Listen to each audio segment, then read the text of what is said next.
त्रिभुज ABC measure angle 60 degree, BC 7 semi, BE perpendicular to AC, पुणी BE is equal to 6.3 सेमी। त्रिभुजटी अंकन कर। बर्तमान प्रश्न अनुसार चित्र गोटे एबीसी त्रिभुज अंकन कली। Measure angle 60 degree, BC 7 semi, BE perpendicular to AC, again BE 6.3 cm. Rough चित्र में दर्शेदेली। प्रथमे कौन करिया स्टार्ट कोड करिवा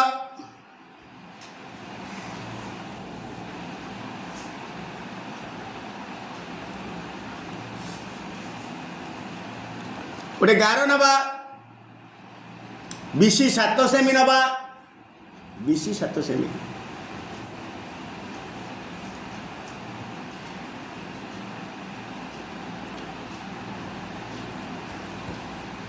एगेन बीसी रो समद्विखंडक लंब अंकन करिवा। समद्विखंडक लंब अधारू अधिक डिग्री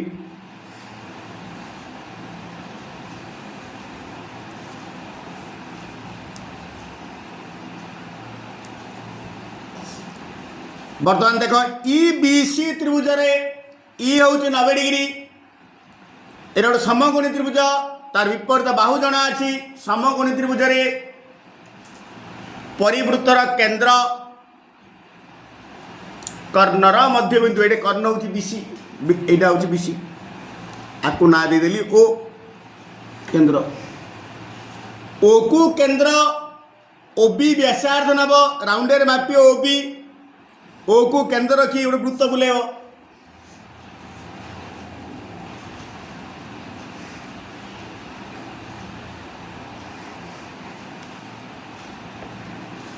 वृत्त हेला ए वृत्त उपरे ई बिंदुटा अच्छी। ए चाप उपरे ऊपर चाप उपरे ऊपर चाप उपरे ई बिंदुटा अच्छी। पुणी बी बिंदु टू ई बिंदुर दूरता हूँ 6.3 सेमी। पुणी राउंडर रे स्केल रु 6.3 सेमी मापिब। बी बिंदु रखी छेद करिवो।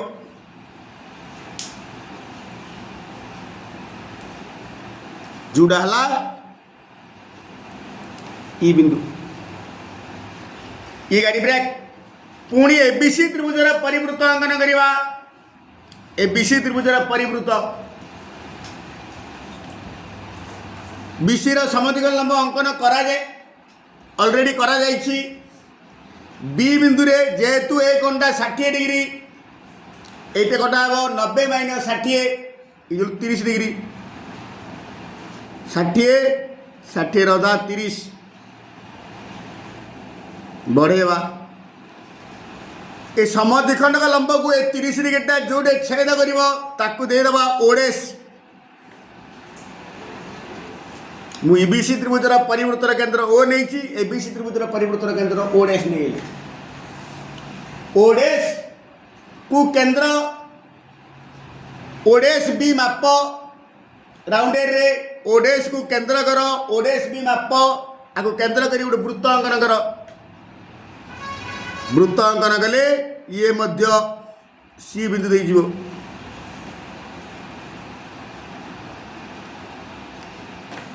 बड़ गिरी आसो बाहर पटे आसो, यार कमिव यार बढ़िव। ओ भुजार समद्रुता वर्तमान एबे कौन करवा सी की बढ़ेवा। कारण ए ईसी गोटे रेखीय, ए ईसी गोटे रेखीय गोटे सरकार अवस्थान करती। वर्तमान सी की ई की धरी बढ़ेवा।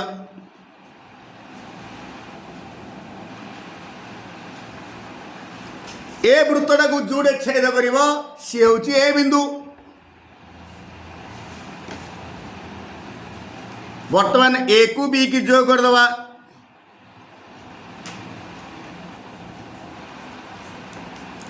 ए बी सी एक आवश्यक त्रिभुज अंकन प्रणाली लिखी ना लिखिदेव। अंकन प्रणाली लिखी ना लिखिदेव। ए बी सी एक आवश्यक त्रिभुज त्रिभुज एबीसी रो measure angle A 150 degree, BC 8 सेमी ओ एडी उच्चता 2 सेमी हेले त्रिभुजटी अंकन कर। गोटे कोण तार सम्मुखीन बाहु देइछि एज भाई प्रोसेस जिन कराउछि से प्रोसेस करिया, किंतु एइडे कोणटा स्थूल कोण, एइडा कोणटा स्थूल कोण। स्थूल कोण हेले मु तुमको कहितली measure angle BAC minus measure angle OBC is equal to 90 degree ताकू पकेगा। Therefore measure angle OBC is equal to 90 degree plus नहीं बीएसी माने माइनस 90 डिग्री। प्रथमे कौन करिबा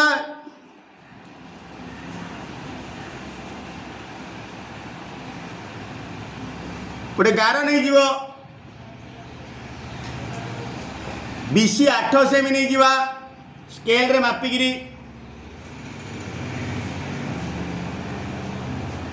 ये है बी बिंदु ये है सी बिंदु। नेक्स्ट स्टेप बीसी रो समद्विखंड का लंब अंकन करवा अधारू अधिक नहीं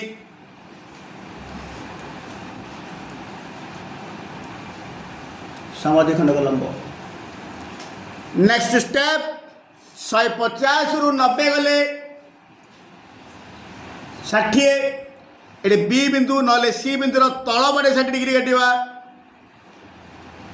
तल पटे, कारण आर परिवृत्तटा स्थूल कोणी त्रिभुजर परिवृत्तर केन्द्र त्रिभुजर बहिस्थ बिंदु तेणुक ये तल पटे करा 60 डिग्री।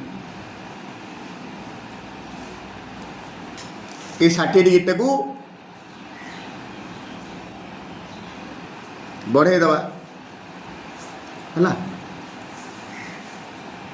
वर्तमान ये 60 डिग्री समद्विखंड लंब को जोड़े छेद करिवो ताको ओ नाम रे नामित करदवा नेमिंग करदवा। वर्तमान परिवृत्तर केंद्र हमको जना पड़गला परिवृत्त अंक नहीं जीव।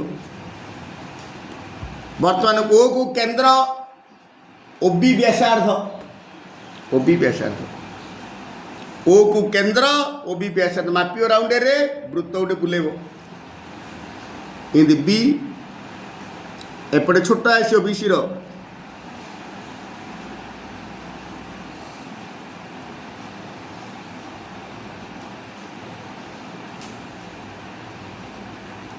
इंद्र वृत्त आसो ओ को केंद्र ओ बी व्यासार्ध जेतु एटा समद्विखंड का लंब मु कौन करी ना बीसी सहित समांतर करी 2 सेमी दूर रे गोटे समांतर सरल रेखांकन करी, कारण एडी हूँ 2 सेमी राउंड रे 2 सेमी मापिओ स्केल रु ए बिंदु रखी छेद कर,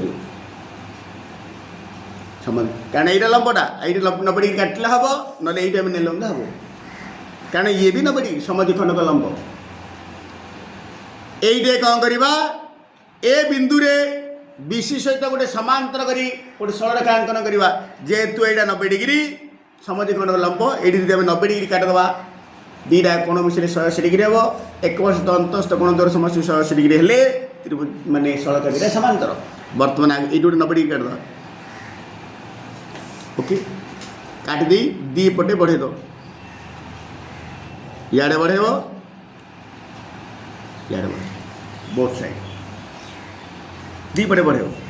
वर्तमान ये जो समांतर सरल रेखाटा वृत्त को जो दीटा बिंदु रे छेद गला गोटे ये जदि आकु ना देवा ए ये हम ए डेस जदि आकु ए दवा ये डेस जोटा जहाँ ना चलो एटा ए डेस एटा ए कारण ये ए रो दीटा अवस्थान आस। वर्तमान बी को ए को ए को सी को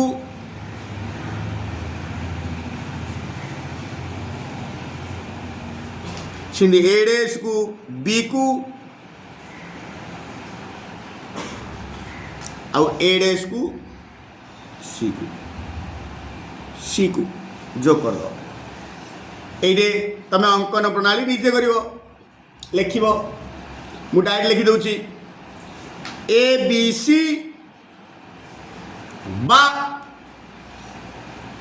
ए डैश बी सी एक आवश्यक त्रिभुज त्रिभुज एबीसी रे मेजर एंगल 60 डिग्री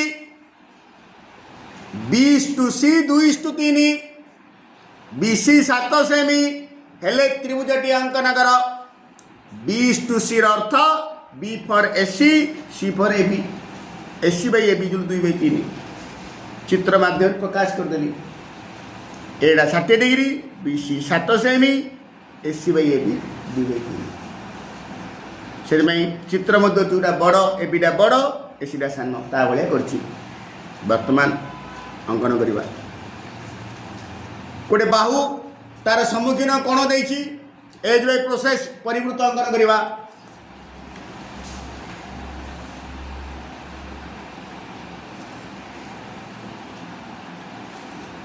प्रथमे गोटे गार नब 7 सेमी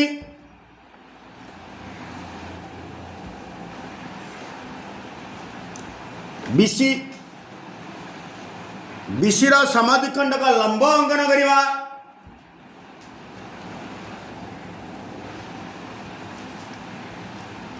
जेहेतु एटा 60 डिग्री सूक्ष्म कोण ये 30 डिग्री काटा 90 माइनस 60 30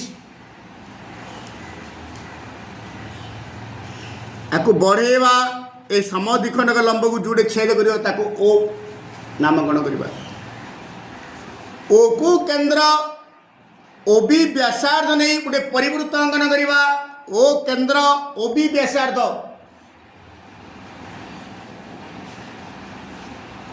से सी बिंदु दे जीव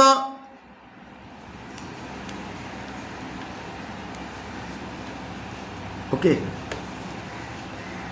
परिवृत्त अंकन हो गला मु पेन रे कर दूची सेप ठीक आउनी तमें जेमेट्री बॉक्स इन्स्ट्रुमेंट कले ठीक आसो यहीटा को आगे समद्विखंड लंबटा को आगुरी टे बढ़ई दी तलपटे दरकार आगु ये कौन करवा आपर गोटे बिंदु नवा बीसी उपर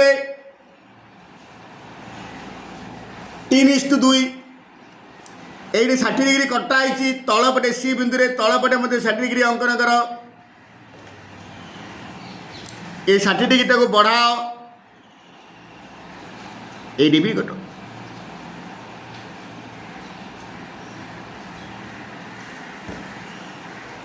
जेहेतु एबीटा हूँ 3 भाग एसी 2 भाग तार तो बी रु एबी 3 भाग ध्यान दियो एबी 3 भाग एसी 2 भाग तार तो बी बिंदु सहित एक 3 गोटे राउंड मन इच्छा गोटे छोट चाप नियो बी बिंदु रे रखिक बी बिंदु रे गोटे चाप 2टा चाप 3टा चाप से चाप चेंज करदेवनी से चापटा एगेन सी रे रखा गोटे 2टा ना चापटा चेंज करदेवनी नेक्स्ट आर शेष को आर शेष जो करवा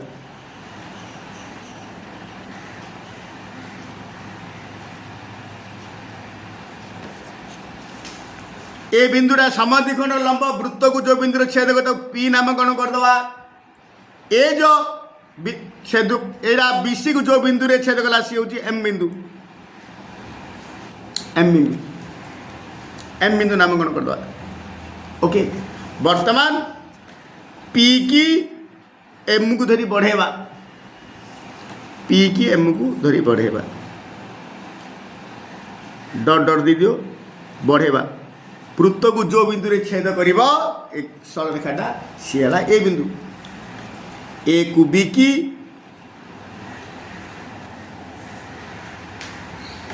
आउ ए को सी की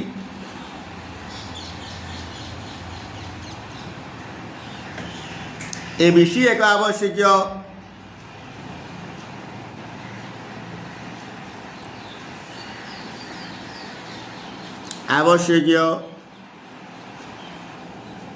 त्रिभुज अंकन प्रणाली लिख परीक्षा जमी मुझे लिखी फास्ट वीडियो है एबीसीडी समांतरिक चित्र अंकन कर जार एबी 5 सेमी कर्ण बीडी 8 सेमी ओ मेजर एंगल DAC 60 डिग्री जहाँ लिखाई ताको चित्र माध्यम रे मु प्रकाश करदेली ये हूँ ABCD समांतरिक चित्र। वर्तमान आरंभ करवा जेतु समांतरिक चित्र कर्णद्वय परस्पर को समाधिखंड करती ए छेद बिंदु पी नहीं एडे PA = PC PB = PD समांतरिक चित्र कर्णद्वय परस्पर को समाधिखंड करे मु कौन कौटू स्टार्ट कर देख अनुमान कर प्रथम BD नेबी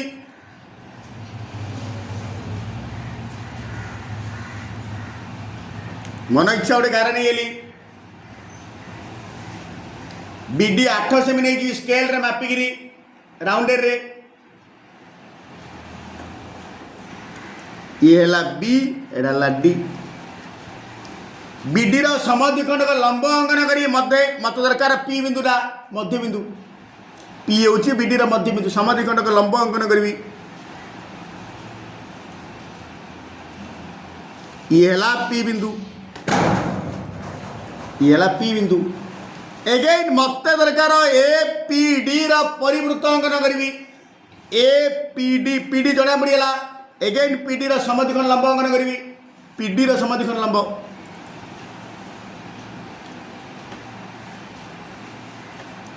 एटा 60 डिग्री सूक्ष्म अंकन P रे हो ना D रे हो 90 - 60 30 डिग्री अंकन करी 60 अधा 30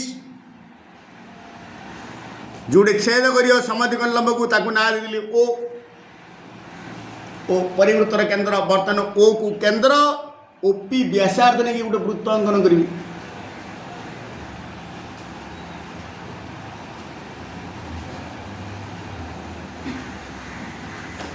वृत्त हिला ए वृत्तर ऊपर चाप ऊपर ए बिंदुटा अच्छी ए बिंदुटा APD रो एटा होची परिवृत्त ए चाप ऊपर ए बिंदुटा अच्छी B रु A होची 5.5 सेमी कंडीशन देखी एगेन राउंडेड रे 5.5 मापिब B बिंदु की छेद करियो जोड़े छेद कला सी है ए बिंदु पर्टिकुलर बिंदु पड़ेगा बर्तमान A को B की A को D की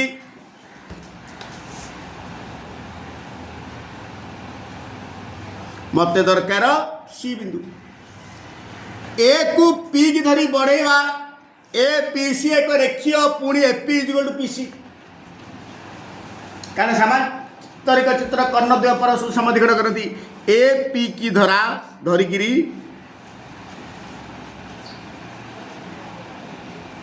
बढ़ाओ ए चित्र रो AP माप P रखी छेद कर जोड़े पड़ेगा C बिंदु बर्तन C को D की आउ B को C की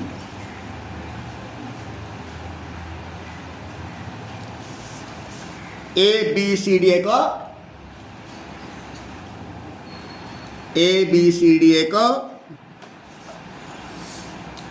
आवश्यक